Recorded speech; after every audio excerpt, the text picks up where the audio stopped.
Shalom Aleichem. Shalom Aleichem. Shalom Aleichem. Topic for today is God is our helper. God is our helper. The text is from the first book of Samuel, chapter 7, verse 12. సమూయేలు మొదటి గ్రంథం 7వ అధ్యాయం 12వ వచనం.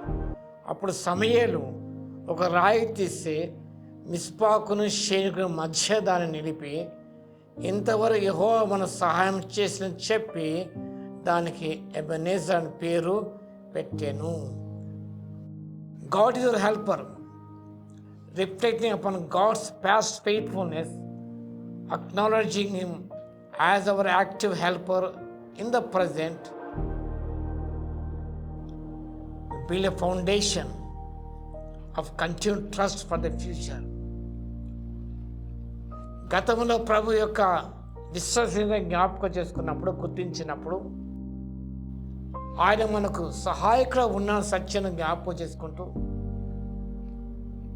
వర్తమానం భవిష్యత్తులో కూడా మనం ఆయనను నమ్మి విశ్వసించి ఆయనకు విశ్వాసం ఆధారపడి ముందుకు సాగిపోవడానికి ఎంతగానో ఆస్పదం ఏర్పడుతుంది. Acknowledging hour need for God.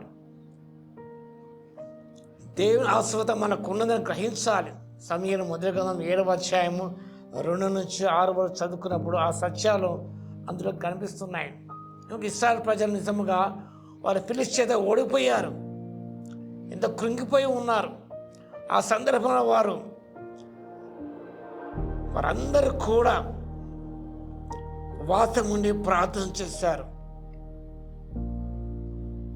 9వ వచనంలో సమూయేలు పాలు విడిన ఒక గొర్రె పిల్లను తెచ్చి యెహోవాకు సర్వాంగ బలిగా అర్పించి ఇశ్రాయేలు పక్ష యెహోవాను ప్రార్థన చేయగా యెహోవా తన ప్రార్థన అంగీకరించెను. నిజంగా వారు పాపాత్రను ఒప్పుకున్నారు, యెహోవా సన్నిధిని కృమ్మరించారు. ఉపవాసం ఉండి యెహోవా దృష్టి మేము పాపాత్రను ఒప్పుకున్నారు. వారు సమూయేలు వారి నిమిత్తం ప్రార్థన చేశాడు.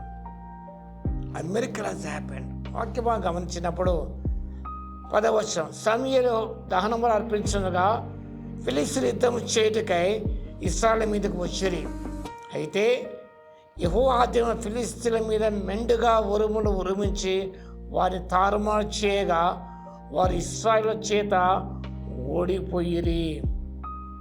ఇశ్రాయేలు మిస్పాను బయలుదేరి బెత్కారు వరకు ఫిలిష్తీయులు తరిమి హతము చేసింది. Miracle. The lord is our helper. Divine intervention. ఇశ్రాయేలు పక్షమున దేవుడు చొరవ తీసుకున్నాడు. God for the battles. వారి పక్షాన ప్రభువే యుద్ధము జరిగించాడు, వారి విషయం చేకూర్చాడు. కాబట్టి ఆ సందర్భంలో ఇక్కడ సమూయేలు అంటున్నాడు వాక్య భాగం, అప్పుడు సమూయేలు ఒక రాయి తీసి మిస్పాకు షేను మధ్య దాన్ని నిలిపి, hitherto the Lord has helped us. ఇంతవరకు యెహోవా మనకు సహాయం చేసని చెప్పి దానికి ఎబెనేజర్ పేరు పెట్టాను. The memorial stone of help.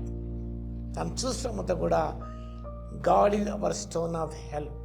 A reminder how God has help in the past and he will help us in the present and also in the future.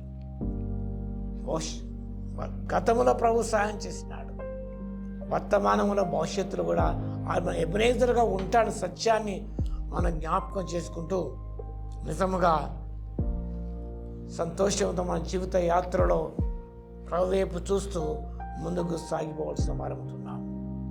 అన్న కృపాదేవి మనకు దయచేది కాక. He is our Ebenezer. So set up your own Ebenezer. నేటి ప్రశ్న, సమూయేలు గమనించినప్పుడు ఆయన జీవితంలో 3 విధముల పరిచర్య చేస్తాడు. ఆయన 3 విధముల పరిచర్య. ఆ 3 విధాల పరిచర్య ఏంటో మీరు జవాబు ఇవ్వాలి. 3 విధముల పరిచర్య.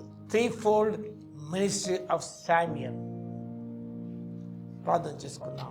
స్తుతికి పాత్ర మహోన్నతర మీకు వందనాలు, స్తుతి స్తోత్రం అయినా మీరు మా యొక్క ఎబెనేజర్ ఉన్నందుకు మీ స్తుతి స్తోత్రాలు చెల్లిస్తున్నాం.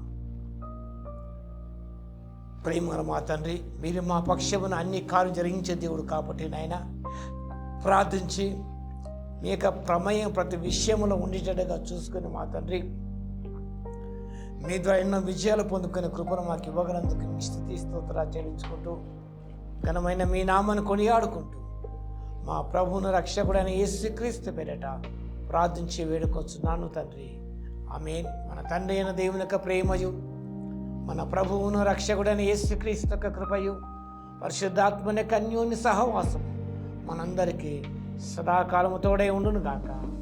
ఆమేన్.